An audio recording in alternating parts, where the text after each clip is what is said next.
Halo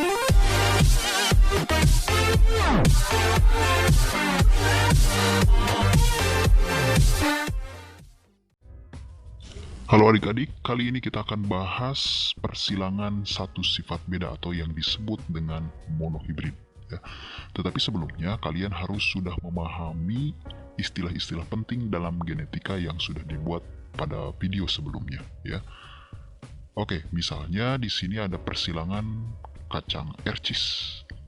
Parentalnya B besar disilangkan dengan B kecil. B besar untuk bulat, sedangkan B kecil untuk kisut.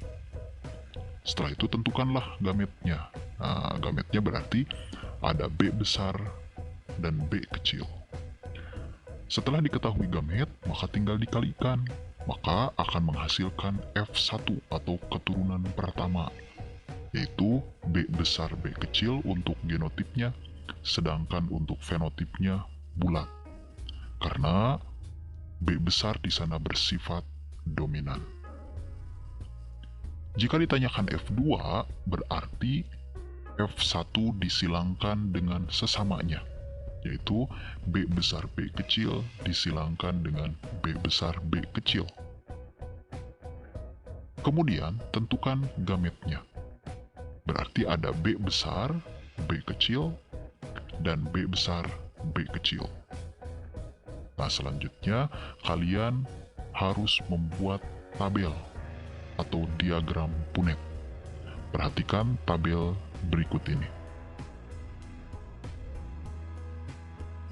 Sekarang tinggal dihitung rasio genotip. Berarti ada B besar B kecil, B kecil dengan perbandingan 1:2:1. Untuk rasio fenotipnya, ada bulat berbanding kisut. Jumlah yang bulat ada 3, sedangkan yang kisut ada 1. Jika ditanyakan persen, berarti yang bulat 3/4 kali 100, hasilnya 75%, sedangkan untuk yang kisut 1/4 tinggal dikali 100, berarti 25%. Nah, itulah persilangan satu sifat beda atau yang disebut dengan monohibrid. Gampang bukan? Selamat mencoba. Halo adik-adik, di video ini kita akan bahas tentang persilangan dua sifat beda atau yang disebut dengan dihibrid, ya. Tetapi sebetulnya ada 2 cara yang bisa kita lakukan untuk menyelesaikan soal dihibrid. Nah, ini adalah cara yang pertama. Dan biasanya cara yang pertama ini biasa dilakukan di sekolah masing-masing, ya. Oke. Misalkan pada contoh persilangan buah mangga, ya. Parentalnya adalah B besar M besar untuk buah besar rasa manis, disilangkan dengan B kecil M kecil untuk buah kecil rasanya asam. Nah, berarti langsung saja kita akan hasilkan F1, yaitu B besar B kecil M kecil untuk genotipnya. Berarti fenotipnya karena ada B besar berarti ukurannya besar dan rasanya manis karena ada M besar. Dan keduanya bersifat heterozigot. Nah, jika ditanyakan F2 atau keturunan kedua, berarti B besar B kecil M kecil disilangkan dengan B besar B kecil M kecil atau sesamanya. Nah, berarti di sini tinggal dikalikan terlebih dahulu. B besar kali M besar, B besar kali M kecil, B kecil kali M besar, B kecil kali M kecil untuk menghasilkan gamet. Karena yang disilangkannya dengan sesamanya, berarti gamet yang dihasilkannya juga sama, yaitu B besar M besar, B besar M kecil, B kecil M besar, B kecil M kecil. Nah, setelah itu kita buat dalam bentuk papan catur sebagai berikut. Perhatikan juga warna yang terdapat pada tabel tersebut.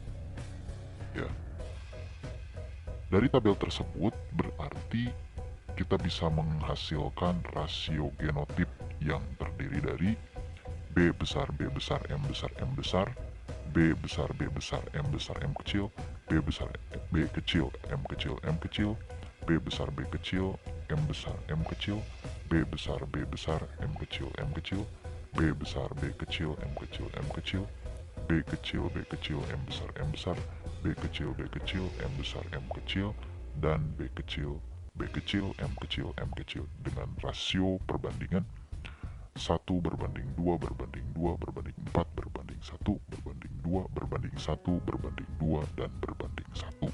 Itu untuk rasio genotipnya. Sedangkan untuk rasio fenotipnya berarti tinggal diterjemahkan saja. Ada buah yang besar manis, besar asam, kecil manis, dan kecil asam dengan perbandingan 9 berbanding 3 berbanding 3 berbanding 1. Atau kalau dijumlahkan semuanya ada 16 buah. Nah, jika yang ditanyakannya dalam bentuk persen, berarti sama seperti persilangan pada monohibrid. Misalkan berapa persen buah yang besar dan manis. Berarti ada 9 dari 16, tinggal dikalikan 100. Ya. Dan ini hasilnya. Begitupun yang lainnya. Nah, itulah yang disebut dengan dihibrid. Dan ini adalah video pertama cara penyelesaian dua sifat beda atau dihibrid.